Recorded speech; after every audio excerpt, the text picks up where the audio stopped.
지금 미국 사람들은 우리 윤석열 대통령을 역대 대한민국 대통령 중에 최고의 대통령이라고 평가하는 사람들이 많습니다. 그래서 그것을 바탕으로 해서 공화당 쪽하고 계속적으로 그 관계를 좀 발전을 시키고, 그 다음에 트럼프 대통령이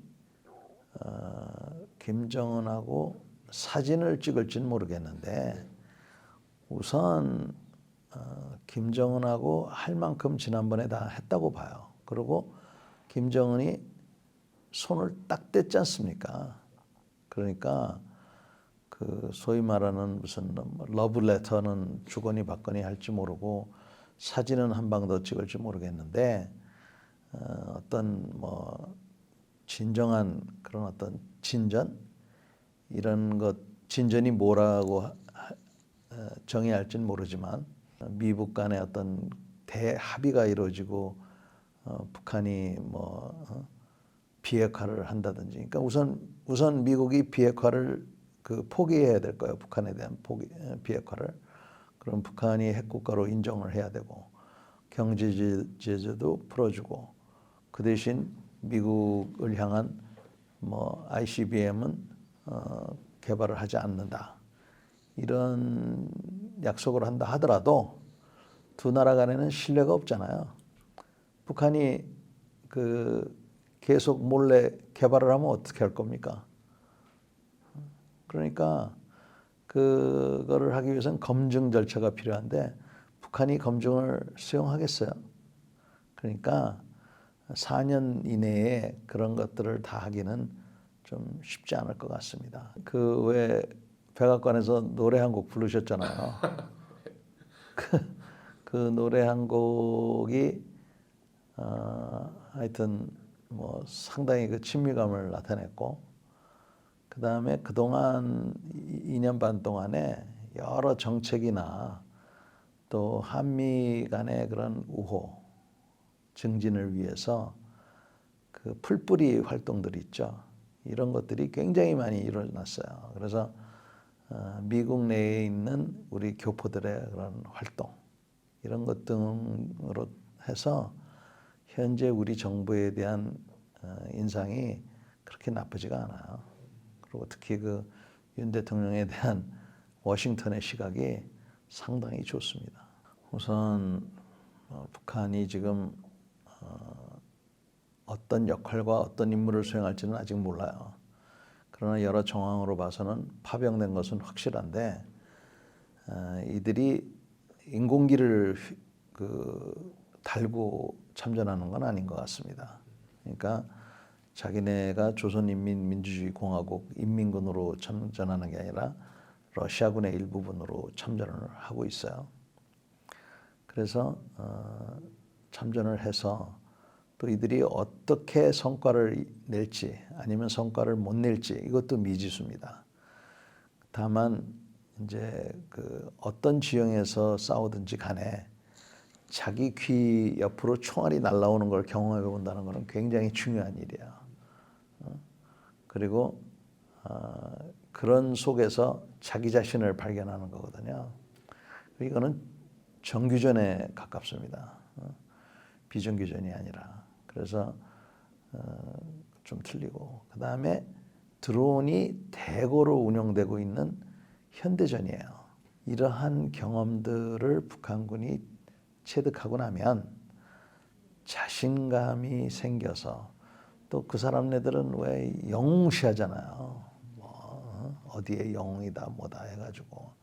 그래서 과신을 할까봐 그게 조금 제일 저는 걱정이 됩니다. 그래서 그렇지 않아도 지금도 우리 그 남한 군인들을 보면 그 승냥이 같은 미국 놈들만 아니면 한 방에 그냥 다 쓸어넘길 거라고 이렇게 믿고 있는데, 거기 갔다 오고 나서는 더 그렇게 믿을까봐 이제 그런 게 제일 염려가 되고, 그와 더불어서 우리는 지금 핵 기술을 북한에다 전수할까봐 지금 걱정인데, 그것 말고도 얻어갈 게 굉장히 많습니다. 북한에 전투기를 제공해 준다. 또 최신 방공 미사일을 제공해 준다 이런 얘기도 있지만 러시아가 그 광학 장비 또 무슨 전자전 장비 이런 것들도 뛰어난 게 많아요. 그런 것들을 북한에 제공해 준다든지 한다 그러면 우리로서는 엄청난 부담입니다. 그런 것들이. 그래서 지금 우리가 이 파병을 통해서 북한이 얻어갈 수 있는 게 너무 많기 때문에 비단 무슨 뭐 식량, 연료, 돈뿐만 아니라 군사적으로 너무 많아서 상당히 긴장을 해야 돼요. 지금도 북한이 못 먹고 못 입고 있지만 저놈의 나라는 그 전쟁만 생각하는 나라예요. 그렇기 때문에 우리가 그렇게 우습게 봐서는 안 됩니다. 저 친구들이 훈련할 수 있는 돈이 없어서 왜 그때 왜 모형 비행기 갖고 이런 거 하잖아요. 우습게 보지만 어찌됐건 훈련을 한다는 겁니다. 그리고 그 지네들이 이길 수 있다고 생각하고 그래서 북한을 그렇게 얕잡아 보고 우리보다 조그맣다고 그래가지고 그렇게 우습게 봐서는 안 됩니다. 그리고 북한이 갖고 있는 소화기나 이런 그 기본 무기들이 나쁘지 않아요. 그렇기 때문에 전 세계가 사가는 겁니다. 그거. K방산도 K방산이지만 NK방산도 이거 무시해서는 안 된다 하는 걸 우리가 반드시 알아야 되고 북한이 거기다가 지금 이제 실전 경험까지 얻게 되기 때문에 실전 경험과 더불어서 군사 기술 그다음에 그들이 정권을 유지하기 위한 돈과 식량과 연료도 러시아로부터 받을 수가 있어서 우리한테는 별로 그렇게 좋은 환경이 아닙니다. 우리는 현재 삼축이라고 해서 북한의 그런 핵 위협에 대해서 나름대로 꾸준하게 준비를 해왔습니다. 그러다 보니까 오히려 기초와 기본에 해당되는 그런 부분에 소홀한 부분이 있지 않았나 하는 그런 염려가 돼요. 예를 들면 동원훈련, 그러니까 예비군 훈련이에요. 예비군 훈련을 받아본 사람들은 누구나 알지만 이런 식으로 해서는 안 되겠다라는 생각을 하거든요. 그래서 예비군 훈련을 다시 재정비해서 예비군들에 대한 장비, 편성, 훈련 이거를 좀 다시 할 필요가 있고요. 다시 말씀드리지만 복무 기간을 18개월로 줄여놓고 보니까 도저히 군대가 운영이 되질 않습니다. 그래서 AI다, 드론이다, 로봇이다 뭐 얘기는 하는데 그거는 그거대로 하더라도 지금 복무 기간을 다시 늘리는 방안, 여성들도 쉽게 군인이 될 수 있도록 하는 방안. 이게 무슨 얘기냐면 지금은 여성이 군인이 되려면 장교가 되거나 부사관이 될 수밖에 없어요. 그러나 한 달에 200만 원 준다 그러면 여성들도 체력만 되면은 군인이 될 수 있지 않겠습니까? 옛날에는 한 달에 3만 원을 줬기 때문에 여성들 보고 병사로 들어오라고 말을 못했거든요.